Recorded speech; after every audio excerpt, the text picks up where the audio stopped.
So today we're going to talk about trigonometry and radian measure. So here's how we actually talk about it. When we're talking about trig, we have two parts of an angle. We have an initial side and its terminal side of its angle. This is the angle theta, and we sweep up from the initial to the angle, where this is the vertex. Okay, now in standard position,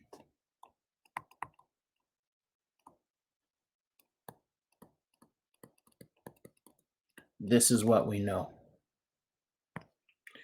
We have an angle that starts here and then extends out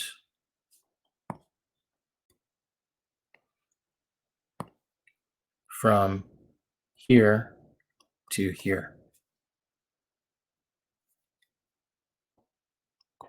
And we call that angle theta, right?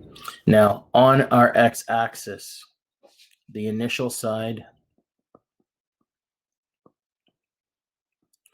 is on the x-axis. Okay? The positive x-axis, most likely. Okay?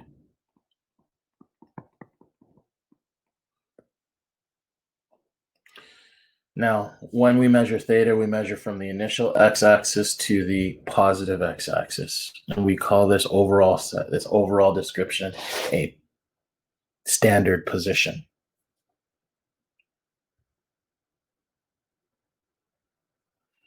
Now, here's what we need to know. If the rotation of our angle is positive, then it is considered it's a counterclockwise rotation. So for example, if I had something that looked like this on the x-axis, and we started here, and we went to here, but then our angle went all the way around, this is our positive angle. And we would say if this was an angle of 220 degrees, the angle from here to here, from here to here, is 220. Now, the angle, the acute angle that's referred to it is 40 degrees. And that's because it is an angle between 180, just a little bit bigger than 180 degrees. So we have to add 40 to it. Now, if the angle is negative, we have something that looks like this. We start with our initial arm in the basic position here, right? And what happens is, if we're going to here, our angle starts and wraps around and goes all the way around here. Now, imagine that this was calculated to be 300 degrees. That means this angle here must be 60 degrees to sweep up from here to here. So remember, a negative angle is given by that. So now let's just quickly talk about angles that have the same look. So when we're talking about stuff that has the same look, we're talking about angles that have the same measurement, right? We call them angles that are in standard position. So for example, if I had this angle here, let's say this was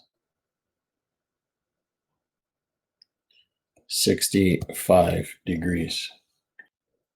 So imagine if I started from my terminal arm, my initial arm, and I wrapped all the way around again. That would be a total of 425 degrees, because you know that going from 0 all the way around would make us 360. So we had to go from 0 to 360, then add an extra 65, which gives us 425 degrees. Now imagine if I had another problem like this, we had our line like so, and it's still 65 degrees, but this time, instead of going clockwise, which gives us a positive angle, we're going to go negative. So imagine we start here and we wrap all the way around. This angle ends up being negative 295 degrees. And the reason why that is because we take 360 and subtract 65 degrees to get 295. And then because it's in a negative, because we're going in a counterclockwise direction, it's negative 295 degrees. So now let's talk about what these things are. We call these things coterminal angles.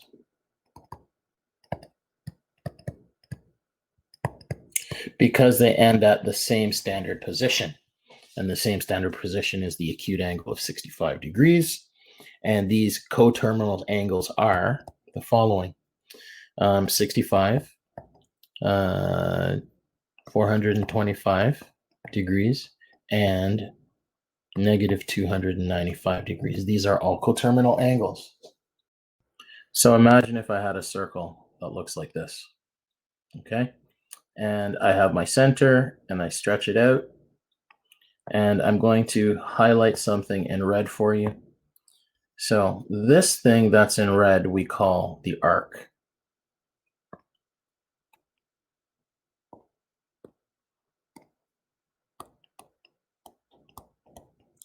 So that's the part in red. Okay.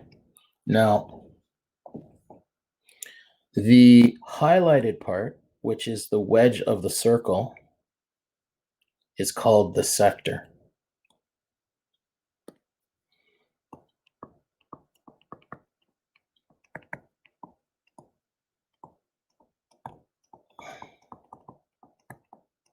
Okay. Now, here is what you need to know. Q is equal to L over R, where L is the circumference of the circle, which is 2 pi, with a radius R is 2 pi R, which is just circumference.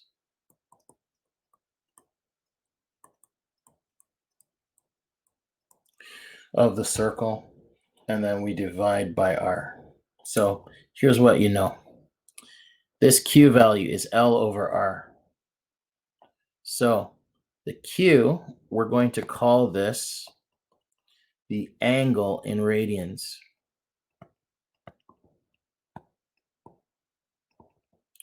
Radians is just another measure for angles. Instead of degrees, you've got angles. So here's what you know.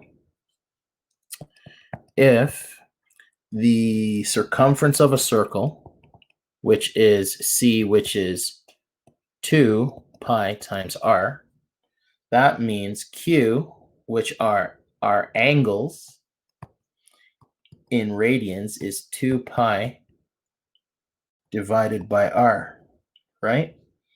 Now, we always use a unit circle. Now, a unit circle has radius equals 1. So that means Q is equal to 2 pi. Okay? So that means to travel once around the circle,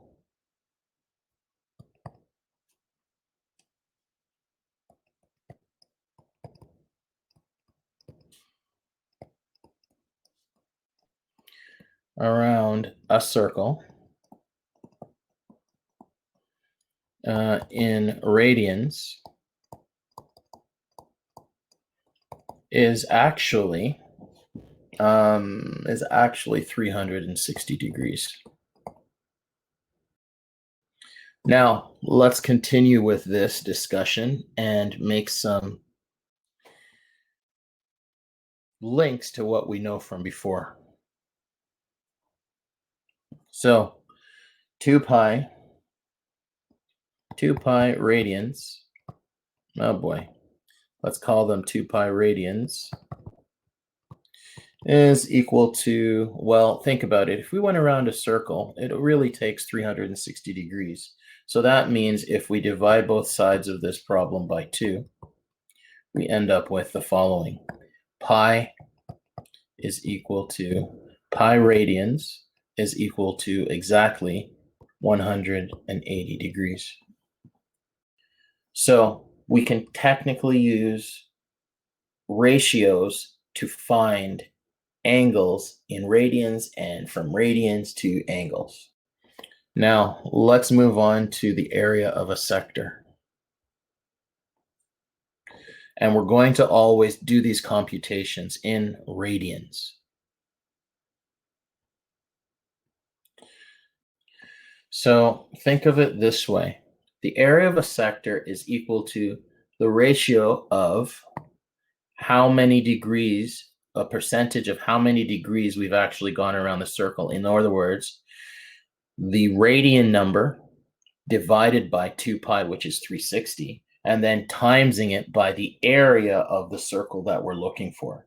So think of the area of this sector that we studied before.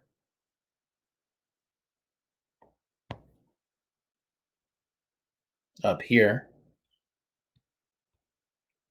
So think of this sector here, this grayed out part of our circle. If we wanted to find the area of that, we're going to take a percentage of the total number of degrees that we've traveled around the circle. Okay? So let's get back to what we were doing. So basically, when you're talking about the area of the sector, we can simplify this by actually canceling our pi's, and we end up with this as our final answer. Remember that our Q value was originally the length of the circle, how far we traveled, divided by the radius. So if we want to know that, we could substitute this into our equation. So Q becomes L over R. And then we're going to times it by R squared. And we're still dividing by 2. So now we'll just cancel. So we're left with R. So the area of the sector is the length that we are traveling along the sector times R. R divided by 2. Now, so essentially we have 2 equations for a sector. You could either find a sector by taking the percentage of the number of degrees within the circle, or using L times R divided by 2. It's up to you. I usually use this. Sometimes you guys could use this. It's up to you. So remember, the area of the sector is this, or it's equal to this part here up at the top. All right, so let's talk about some important angles. So here are some important angles. Think of it this way. 30 degrees is 1/1/6 of a pi. Remember, 1/6 of 180 is 30, so think of it that way. So we also have another special angle, 45 degrees, which is pi over 4. We also have 60 degrees, which is pi over 3. We also have 90 degrees, which is pi over 2.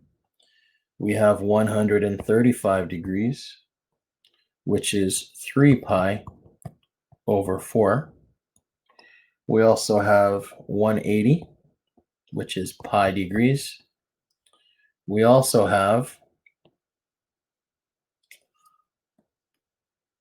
let's see, 240, which is 4 pi over 3.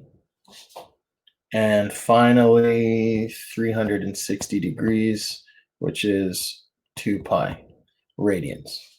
So all of those special angles you need to memorize for this unit, because it just makes your mathematics easy. So here are some example problems that we're going to do. All right, so now imagine that I've asked you to convert 450 degrees into radians. This is how you do it. So you start by taking 450 degrees and say that is equal to, well, it's 450 degrees times, well, pi radians divided by 180 degrees. Get your answer, and you simplify the fraction. Simplifying the fraction gives you 5/2 pi. And that is how we calculate our angles in radians. So now let's imagine we want to go and do 1,240 in standard position. The key idea is to remember that 1,240, when you divide it by 360, it tells you how much times you have to go around. So the key is to take 1,240 divided by 360. That tells us how many times we have to go, how many complete rotations we have to go around our angle from standard position. So if I did this, I would have to go around once, twice, 3 times. But then we have another 160, which we have when we divide that out, to get to the actual terminal arm. And in that case, this is our angle, but the angle from here to here is only 20 degrees. So we continue until we reach here. And that's it. We're done. And that is 360 degrees. Going around, and basically this angle that we have here in black is 1,240 degrees represented. So imagine I give you a coterminal angle alpha, and that coterminal angle alpha is going to share an angle, share with the coterminal angle of 40 degrees. So here is 40 degrees. All right. Now that is the basic angle from here to here. Okay. Now this angle has to be between 360 and 720. So in order to do that, I have to start from my terminal angle, go once around until it reaches the original terminal arm. So this is 40. So the angle alpha is equal to 40 plus 360 degrees, which gives us a total of 400 degrees. There is our answer. So imagine that I want you to find all the coterminal angles with -9/5 so that the angle is between -2 pi, -4 pi, and -2 pi. So here's what you have to do. You start off with B is equal to -9/5 pi. Now, in order to go backwards, to make sure that it is in -2 pi, we have to subtract 2 pi from it.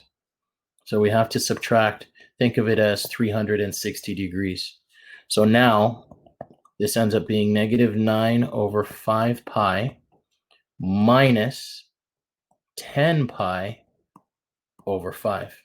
So now we just subtract this. So we end up with -19 pi over 5.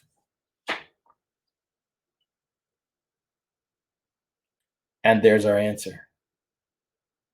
So we are good. That's it. So the other reason why this works is because if you think about it, this is between between negative 2 pi and 0. So we already have it in where we want it, but then we have to push it into the next quadrant. So essentially, this is what we have. We have our value of negative 9/5 pi, which is here.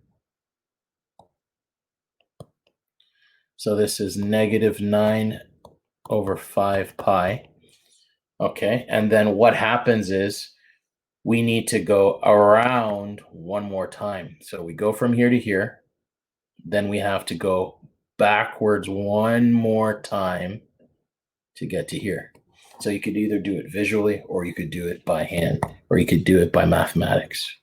So we end up with b is equal to negative 19/5.